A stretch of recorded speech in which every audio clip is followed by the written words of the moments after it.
అందరికీ నమస్కారం. ఇవాళ మన స్టూడియోలో ప్రముఖ ఆధ్యాత్మికవేత్త ఆస్ట్రాలజర్ ముల్లపూడి సత్యనారాయణ మూర్తి గారు ఉన్నారు. గురువుగారితో మాట్లాడదాం. గురుగారు నమస్కారం. నమస్కారం మణికంఠ గారు. 2025 జనవరి మాసం కుంభరాశి వాళ్ళకి ఎలాంటి ఫలితాలు ఉండబోతున్నాయి? గతంలో కూడా కుంభరాశి వాళ్ళకి సంబంధించి విశేష స్పందన వచ్చింది. మన గత రాశి ఫలాల్లో కూడా మా గురించి బాగా చెప్పారండి, మా పరిస్థితి ఎలా ఉందో అలాగే చెప్పారంటున్నారు. మరి జనవరి మాసంలో ఇలా పరిస్థితి ఎలా ఉండబోతుంది గురుగారు? కుంభరాశి వాళ్ళు పాపం అదృష్ట జాతకులు. ధనకారకుడు, తర్వాత లాభాధిపతి, ధనాధిపతి గురుడే. వీళ్ళు ఎప్పుడు చూసినా సరే డబ్బులు అడుక్కు తింటున్నా వీళ్ళ జేబులో ₹1,00,000 తక్కువ ఉండవు. అంత రాయల్టీ అనమాట. కుంభరాశి వాళ్ళకి డబ్బులు వచ్చేస్తాయి. అండ్ వెరీ డిసిప్లిన్ వీళ్ళు కూడా కుంభరాశి వాళ్ళు. సో ఈ జనవరి నెలలో ఏదో పనులు ఇవ్వట్లేదు వీళ్ళకి. పాపం వీళ్ళ టాలెంట్ ఉంది, పనులు ఇదివరకు వచ్చాయి, ఇప్పుడు రావట్లే. లేదా వీళ్ళు చేసినటువంటి యజమానులు ఉంటారు, వాళ్ళు డబ్బులు ఇవ్వట్లేదు. వీళ్ళ తప్పు కాదు, వీళ్ళని ఇరికిచ్చేస్తాడు శనీశ్వరుడు. ఆ విధంగా ఆదాయాలు చాలా బాగా వస్తాయి, పనులు బాగా వస్తాయి, వృత్తి వ్యాపారాలు ఉద్యోగాల్లో రాణింపు ఉంటుంది, కానీ మనశ్శాంతి ఉండదు. తర్వాత వీళ్ళ బ్రతుకు ఎలాగుంటుందిరా నాయన అంటే హిరణ్యకశిపుడి స్థాయిలో ఉంటుంది. ఏమిట్రా బాబు మమ్మల్ని రాక్షసుడితో హిరణ్యకశిపుడితో పోలుస్తున్నారని అనుకోకూడదు. హిరణ్యకశిపుడు కొడుకు ప్రహ్లాదుడు ఈయనేమో నారాయణ అన్న పదం అనొద్దు అంటాడు ఆయన, ఈవిడేమో నారాయణ అన్న పదమే అంటాడు ఈయన. నారాయణ మన శత్రువురా అంటే నారాయణ మన మిత్రుడు అంటారు. అంటే ఎడ్డమంటే తెడ్డం అంటే కొడుకులకి తండ్రులకి కూతుర్లకి తండ్రులకి ఈ జనవరి నెలలో 2025 సంవత్సరంలో పడదవు కుంభరాశి వారికి. అంటే వీళ్ళ పిల్లలు వీళ్ళని గౌరవిస్తారు, వీళ్ళ లవర్స్ వీళ్ళని గౌరవిస్తారు. బయటకు వెళితే 100 మంది వీళ్ళకి నమస్కారాలు పెడతారు. పని చేయించుకున్నటువంటి యజమానే వీళ్ళని గౌరవిస్తాడు. కానీ ఇంట్లో మాత్రం సంతానం దగ్గరికి వచ్చేసరికి పాపం చీప్ అయిపోతారు, సర్దుకుంటారు, కొంత ఎక్స్టెంట్ వరకు ఉంటారు.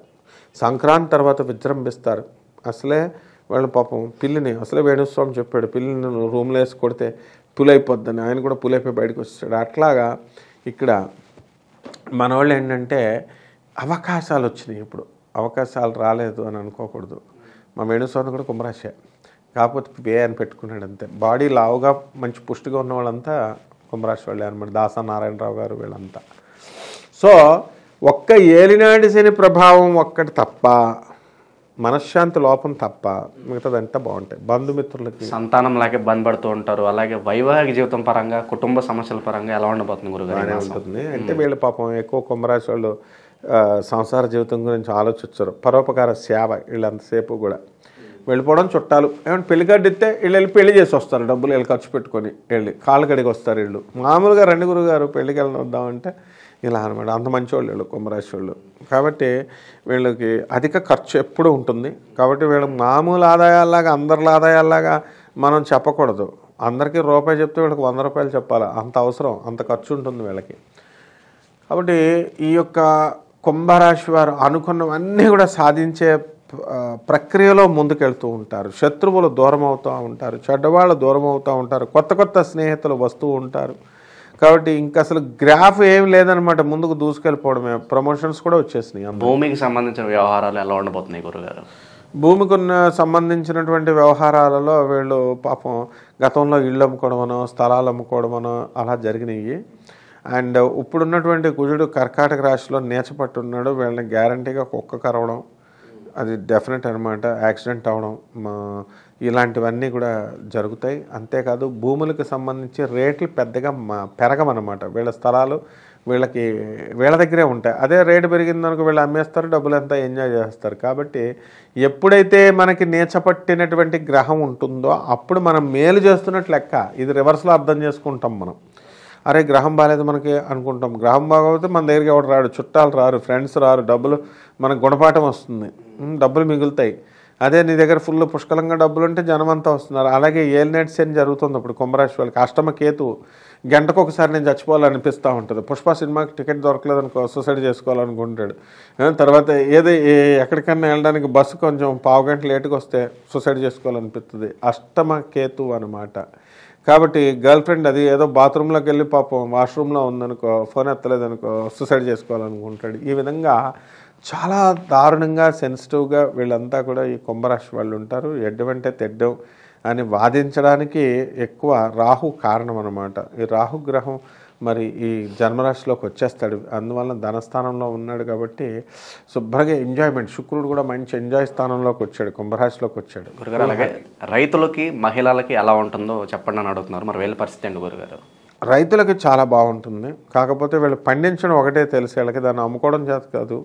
కమిషన్ ఏజెంట్స్ కొట్టుకుపోతుంటే వీళ్ళు ఏం చేస్తారు వీళ్ళు, అందుకని జాగ్రత్తగా అమ్ముకోవాలా. పరిస్థితి మీకు గ్రహం మంచి ఛాన్స్ ఇచ్చింది, అప్పులన్నీ తీర్చేస్తారు, స్థలాలు కొంటారు, పిల్లల్ని చదివిస్తారు, రైతులంతా బ్రహ్మాండంగా ఉంది. ఇక మహిళల దగ్గరికి వచ్చేసరికి నేను చెప్పానుగా, మహిళలకు మనశ్శాంతి ఉండదు, ఎవరికీ ఉండదు, మహిళలకు అసలే ఉండదు. ఎందుకంటే మొత్తం నేను దున్నపోతులుగా వీడికి అందరికీ నేను ఇంటిల్లపాదికి చేస్తున్నాను, నన్నే ఎదిరిస్తారా అని పిల్లల్ని భర్తలనే క్షమించదు మీ ఆడది కూడా కుంభరాశి. అలాంటిది చుట్టాలు తినేసి మరి వీళ్ళకి హ్యాండ్ ఇచ్చేసి పాపం వీడిని గుర్తించకపోతే ఎట్లా? కనీసం ఇప్పుడు చుట్టాలు వచ్చారు, అత్తగారులకి ఆడపడుచులకి అందరికీ సేవ చేసి పెట్టింది, తిండి పెడుతుంది చుట్టాలందరికీ. కనీసం నెలకు ఒకసారైనా ఈవిడికి హారతి ఇవ్వాలి కదా. వాళ్ళు హారతి ఇవ్వకుండా ఈవిడిని గుర్తించకుండా పిచ్చేసేస్తే ఎట్లా? అప్పుడప్పుడు శాలువాలు ఎందుకు వేస్తాం మనం? మామూలుగా పండితులు ఎవరు వచ్చినా సరే సర్లేండి గురువుగారని ఒక శాలువా వేస్తాం. ఎందుకు? కారణం ఏంటి? రెస్పెక్ట్. అటువంటి రెస్పెక్ట్ ఈ యొక్క కుంభరాశి వాళ్ళు డిమాండ్ చేస్తున్నారు ఆడవాళ్ళు. నువ్వు పరిహారాలు అడుగుతావు చూడు, ఆ పరిహారాల్లో ఎంతసేపు పూజలు చేసుకోవడం ఇదేనా పరిహారాలు అనుకుంటాం. ఇంకా కొన్ని పరిహారాలు ఉంటాయి. అదేంటంటే ఈ కుంభరాశి ఆడవాళ్ళకి శాలువాలు కప్పాలి. అప్పుడు అంటే వాళ్ళని గుర్తించాలి. వాళ్ళని గుర్తిస్తే వీళ్ళ they will feel happy and డెఫినెట్గా వీళ్ళ యొక్క గ్రహస్థితి అనేది మంచిగా ముందుకెళ్తుంది. ఎవరో గురువులు చెప్పారని చెప్పి బెట్టింగ్లు పెడుతూ ఉంటారు. అలాగే పండగ సీజన్ కాబట్టి కోడి పందాలు ఇవని చెప్పి డబ్బులు ఎక్కువగా ఇన్వెస్ట్ చేస్తూ ఉంటారు. మరి ఏంటి కుంభరాశి వాళ్ళ పరిస్థితి ఏంటంటారు జనవరి మాసంలో? సర్వనాశనం అయిపోయారు. మొన్న ఎలక్షన్ టైంలో ఈ యొక్క ఎలక్షన్లో అందరూ చిన్న పిల్లోడిని అడిగినా చెప్తారనమాట, ఏంటి తెలుగుదేశం వస్తుందండి, పవన్ కళ్యాణ్ గెలుస్తాడని. అలాంటిది కొమ్మలు తిరిగినటువంటి ఉల్టా జ్యోతిష్కులు ఉన్నారు. మొన్న మా అధిపతి పద్మాకర్ రావు గారు, మా గురువుగారు చెప్తున్నారు, ఇంకా పెళ్లి లేదు, పెడాకులు అవ్వలేదు, పెళ్లి అవ్వలేదు, ఏమవ్వలేదు, అప్పుడే పెళ్లి కాకుండానే పెడాకులు అవుతుందని చెప్పేసి దొంగ జ్యోతిష్యాలు చెప్పకూడదు నాయన అన్నారు. మరి అలాంటి మహానుభావులు ఆ దొంగ జ్యోతిష్కులు చెప్పడం వల్ల, ఆ దొంగ జ్యోతిష్యం వల్ల కోట్ల రూపాయలు పోయినాయి, లక్షల రూపాయలు పోయి రోడ్ల మీద పాలైపోయారు. ఇప్పుడు ఈ భూకంప ఇవి ఉన్నాయనుకో, ఏది కోడిపంది, ఈ చిన్నలే ఈ పర్లేదు. ఎందుకంటే చిన్న జ్యోతిష్కుల వల్ల ఏం లాస్ ఉండదు పాపం. వీళ్ళు ఏదో చెప్తారు ఆడుకోమని, అది కూడా ఎంజాయ్మెంట్. మనం వద్దని చెప్పినా సరే ఇలా ఆర్డర్ చీఫ్ మినిస్టర్లు చెప్తేనే వింటలేదు. వీళ్ళు తోలు తీసేయడానికి మొత్తం పోలీసులు వస్తే వాళ్ళకే డబ్బులు పెట్టుకునేసేసి వీళ్ళు లెక్క చేయరు. అంటే ఆ టైంలో ఎమ్మెల్యేలంతా కూడా ఫోన్ చేస్తారు, పోలీసులు ఆగిపోతారు. కాబట్టి అండర్స్టాండింగ్ మీద జరుగుతుంది. కాబట్టి వీళ్ళు చిన్నవి కాబట్టి ఆడుకోవచ్చు, పెద్ద ఆడుకోకూడదు. పెద్ద ఆడితే లాస్ అవుతారు. స్టాక్ మార్కెట్లోను రియల్ ఎస్టేట్లోను పెట్టుబడులు పెట్టడానికి ఇది సరైన మాసమే అంటారు. స్టాక్ మార్కెట్లో ఎప్పుడు బిజినెస్ పెట్టినా నాశనం అయిపోతారు. రియల్ ఎస్టేట్ బిజినెస్లో పెట్టుకోవచ్చు. సరైన సమయం ఏముంది? ఇప్పుడు 10 సంవత్సరాల వరకు వచ్చే రేటు ఇప్పుడే అమ్మేశారు. 10 సంవత్సరాల దాకా ఎక్కడ కూడా రేట్లు పెరగవు రియల్ ఎస్టేట్. కాబట్టి ఎట్టి పరిస్థితుల్లో శాచురేటెడ్ స్టేజ్ వచ్చేసింది. ఏదో అప్పు తీసుకోవడం పెట్టడం, ఏదో స్వల్పంగా పెరుగుద్ది. అంటే వీళ్ళు ఊహించినంతగా అప్పుడు రాజశేఖర రెడ్డి హయాంలో మనకి కోట్ల రూపాయలు పెరిగిపోయింది చూసో హైదరాబాద్ అంతా. ఆ రేంజ్ మళ్ళీ సువర్ణయుగం రావాలంటే ఇంకొక 50 సంవత్సరాలు పడుద్ది హైదరాబాద్కి. రాదనమాట ఎంతమంది ముఖ్యమంత్రులు మార్చినా. కాబట్టి కొంచెం పెరుగుతాయి కాబట్టి పర్వాలేదు, పెట్టుకోవచ్చు. గురుగారు, మరి ఈ మాసంలో కుంభరాశి వాళ్ళు ఎటువంటి పరిహారాలు చేసుకుంటే బాగుంటుందంటారు? ఇప్పుడు ఏలినాటి శని జరుగుతుంది కదా, ముఖ్యంగా వికలాంగులకి సేవ చేసుకోవాలా, పేదవాళ్ళకి సేవలు చేసుకోవాలా. వాళ్ళకి కనబడితే ఏదో 10 రూపాయలు ఇవ్వడం కాదు. ఇప్పుడు 10 రూపాయలకి ఛాయే రావట్లేదు. ఎవడో అవసరం ఉన్నటువంటి నిరుద్యోగులు వాళ్ళు అడగలేరు పాపం. వాళ్ళ బంధువుల్లో కానీ వాళ్ళకి తెలిసిన వాళ్ళ నిరుద్యోగులకి డబ్బులు వీళ్ళు ఇవ్వాలి. వికలాంగులకి ఈ రోజుల్లో ఏమొస్తుంది? 100 రూపాయలకి ఏం రాదు. కాబట్టి పేదవాళ్ళకి సేవలు చేసుకోవాలి. వాళ్ళ తల్లిదండ్రులకే కాదు, రోడ్డు మీద ఎవరు కనబడుతున్న పేదవాళ్ళకి, అంధులకి రోడ్లు దాటించడము, ఇలాంటివన్నీ కూడా కంపల్సరీ చేయాలి. అండ్ మంచి సలహాలు ఇవ్వాలి.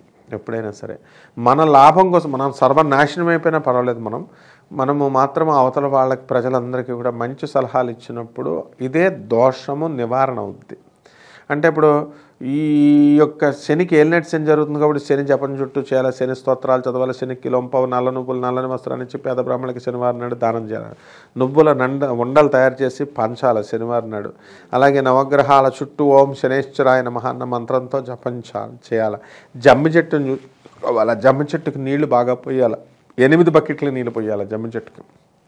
It's a wonderful tree. దాని చుట్టూ శనీశ్వరుడు ఉంటాడు, దాని చుట్టూ ప్రదక్షిణాలు చేసి ఓం శనేశ్వరాయన మహాన్న మంత్రంతో జపం చేసుకుంటే సరిపోతుంది ఆయన. చాలా బాగా వివరించారు గురుగారు. కుంభరాశి వాళ్ళు కుంభస్థలాన్ని కొట్టాలని కోరుకుందాం. సంక్రాంతి శుభాకాంక్షలు మీకు కూడా గురుగారు. ధన్యవాదాలు. ధన్యవాదాలమ్మా.